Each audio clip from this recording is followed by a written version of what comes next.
Okay guys, today's video is going to be on your first night with your puppy. So, wherever you got your puppy from, the breeder, shelter, maybe somebody that was homing it for a while, fostering it. It's coming to a new environment. You want to set the boundaries, structure, rules from day one. Even if it's a young puppy or an older dog, try to, show the dog the structure you want it to understand and love and become its new way of life. Young puppies, right? They're not that social yet with the world, the environment they're in.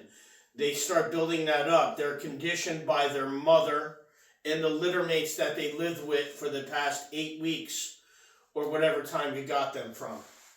So, the mother was always there, or the litter mates were always there to give the dog some socialization, some interaction, or some dependency that they depended on one another to help them out. When they're cold or when they're tired, they laid upon each other. They felt their warmth and everything like that. So, around 8 weeks, we're making changes in the dog's life when we take them home. There's a reason why the dog stays for 8 weeks and is recommended in that general time period to stay with the mother. The mother's doing all this teaching. When the puppy is feeding and it feeds too hard, the mother's going to condition and correct the puppy and teach it a lesson. It might nip or growl and bite the puppy to teach it, hey, you can't do that. That's wrong. Through the mother, the communication skills are like on point with the puppy. So, we need to kind of be the leader, not just the coddler all the time. Even if the puppy's housebreaking or pottying, the mother needs to show the puppy what not to do. No, you don't pee where we sleep. No, you don't pee where we eat. And the mother will step in and teach that puppy that. Might pick it up by its scruff with her teeth, pick up the puppy and bring it to the potty area. Alright? So, your first night, what are we going to do with our puppy? Alright? We're going to allow it to roam around the house all night long while we're sleeping, where it could get injured, hurt, cause accidents and potties, mistakes in the house. We want to avoid all that through management. We're going to manage our dog. Alright? I recommend as soon as you get that dog, you have some type of restraint system to keep the dog from running away. Now, at a young age, they're not going to run away too much. They're going to feel a little bit more dependent on needing us because we're going to build up that relationship that they should follow us for good things. But by having a long, light string, like parachute cord attached to maybe a harness at the first couple weeks of their life, that might have them be able to run around and have a good time, but you have the control to step on that long string to control them in case they get too far or get too crazy. When they get a little bit older, we switch them to a neck collar that may be a martingale style that has some squeezing or action to the collar. So it's up to you to decide what you're going to travel home with your dog. I like a retractable leash. With a puppy on a harness, you let them go out, you let them do their business, you capture a mark with managing and paying them with their kibble or their food, and encourage them to follow you and move with you as you migrate around the house together or out to the potty spot. As you're traveling home, you might want to have a blanket or some towels. God forbid the puppy doesn't get little motion sickness or excited or over-aroused with all the stimulation. If they do get sick, you have something to clean it up. Make sure you're taking pictures of everything and documenting everything because, hey, these puppies, they only last a few years. Keep on those memories locked in. Have them hold on to those memories of good things. So, get the dog into the house. Capture the good moments. The dog is going to be hungry. All right? Make sure you are managing the time the dog is with you. Try to encourage engagement and play with you, not teach the dog to play by itself. All right? By doing that, you'll be able to get a better relationship with your dog and tell your dog, hey, I need you to listen to me now. We're going to do something for a period of time. And then you end that period of time and you show the dog how to earn their food in their crate. So their crate, all right, my recommendation is these nice little foldable wire crates. They're really easy to manage the dog and move around the house when needed. I recommend don't put anything in the crate at first. Make it empty. Make it nothing in there except the plastic tray. Yes, it seems kind of hard and cold. They got a fur coat. They'll be fine. And the house is pretty warm, okay? Their body temperature is over 103 degrees internal temperature. Not like our temperature. So, they stay pretty warm. Main thing is when you get them, make sure you have the crate down on the floor. You get down and sit on the floor with them, and you show them how to get the food by throwing some kibble in and bouncing them in and out of the crate, doing some crate training. The first lesson you have is going in and out of that crate, okay, to help condition the dog to like this box, right? It's a management tool. It keeps the dog safe from chewing things and maybe biting electrical wire and getting hurt, or, having accidents somewhere else. The dog is going to be conditioned to not want to pee where it eats its food or where it lays his head, as he's been trained by his mother. But you got to keep up on that. And if you don't manage your dog properly enough, can't figure out where to lay down, huh?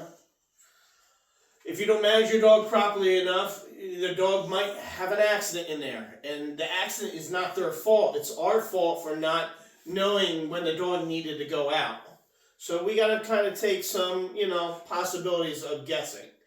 The dog ate maybe 10 minutes ago. All right, maybe it needs to go because the food in its bladder is swelling up because of the moisture of the water in the body. It makes their kibble expand because it's a lot of carbs. All right, and as you drop a piece of kibble in a water bowl, you'll see it blows up pretty big. So by using kibble in training, we got to make sure we manage the dog and take the dog out potties multiple times throughout the day. And if you need to, you make a list of times that the dog goes out. When the dog is in the crate, right, it should be calm and relax and chill out and go to sleep. Puppies sleep about 15 to 20 hours a day. So that gives you 4 hours that you take the dog out throughout the day, potty it, play with it, and train it. All right, and also feed it. So all that stuff needs to be done throughout the day at little intervals, but they also need time to take their naps. Even adult dogs need naps. You got to give them a break to chill out and relax and teach them an on-off light switch system. All right, when their energy gets too excited, we know they got pent-up energy. We take them out, we play with them. Play. We tire them out. We burn up their mental energy and their physical energy. All right, and then we put them to take a nap, put them back in their house. What could you do at nighttime? All right, well, where are we putting this crate?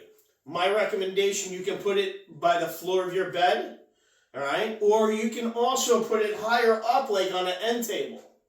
Now, be very careful depending on your dog and the size and what's going on. If it's a smaller sized dog, all right, and you know it is very connected and it's very whiny, all right, maybe you put it up on the end table so he can see directly at you while you're in bed. All right, remember, you're separating them from their litter, their mates, their security blanket of the mother dog. When you separate them, they're going to have some separation anxiety. They're going to get stressed out. So by them sleeping with you in their crate next to your bed where they can see you, they feel a little bit more secure and comfortable that you can take care of them.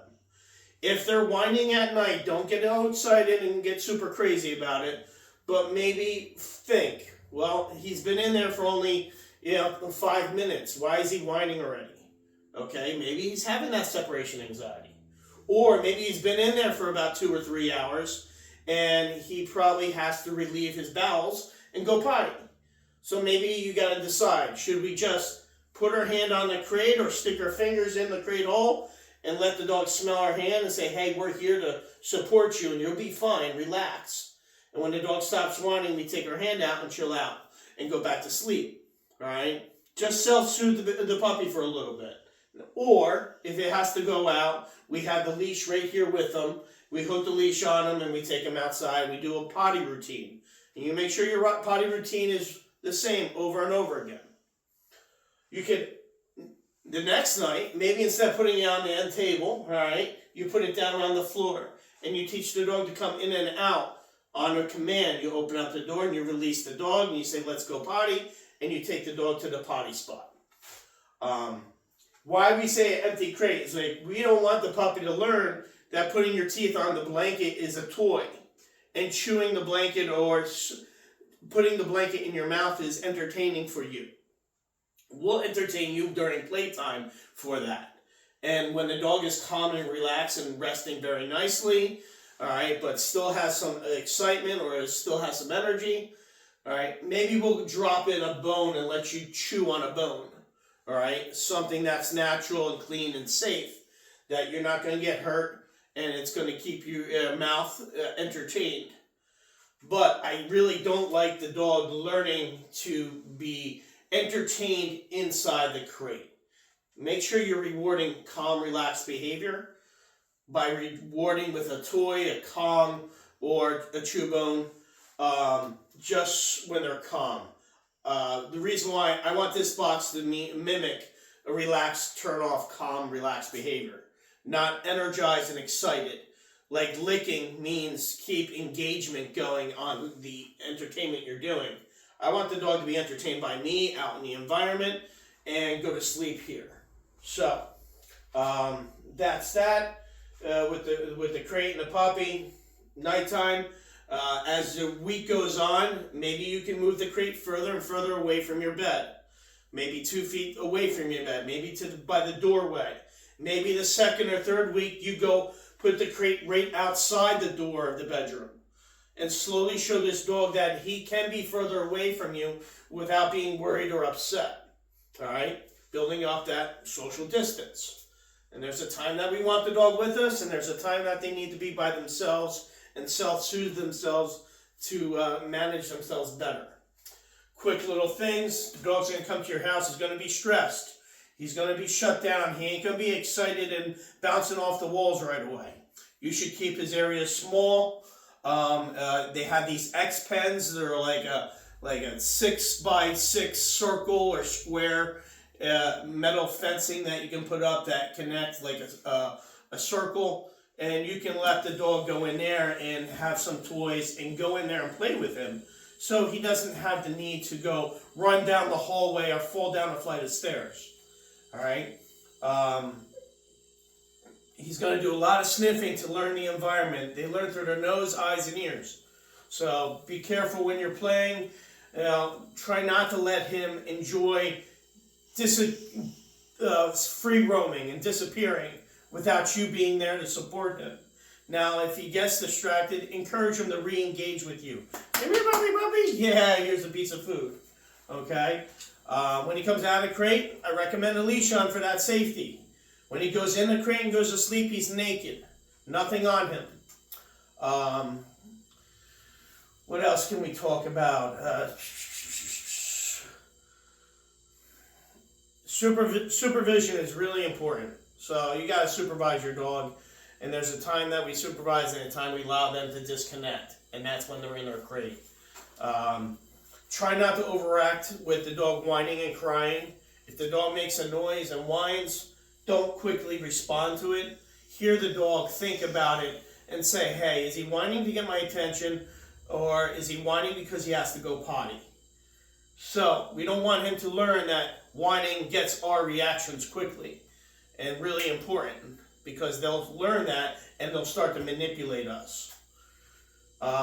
Also with the crate, I recommend not covering it. A lot of people put covers over the top of their crate to make it more of a den, quiet environment and block the view of things going on. No, I want my dog to learn that when things go on and we don't interact with the dog, he learns it's no big deal and he's not a part of it. He mentally learns, not that we put a Band-Aid on something and kind of block him from seeing things. I want him to make the decision, hey, is my owner interacting with me or not? So while you have your dog out, make sure you're entertaining and dealing with him. If not, they're going to get into mischief. If they're bored with you, they're going to disconnect. They're going to go entertain with something. and maybe they're going to potty. By your management, you're going to take care of all that stuff. Try to get the playtime and interaction with you. And enjoy that puppy. You know, there's a time to coddle. There's a time to lay down on the floor with them. There's a time to share your food. There's a time to train. There's a time to play.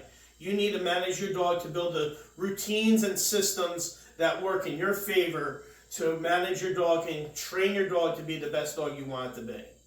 Hope you enjoyed this. Hope it touched base on some of the things. If you have any questions, please comment below and point them out, and we'll touch base on them. Wish you the best of luck with your dog, and enjoy the lifetime with them. Have a good day.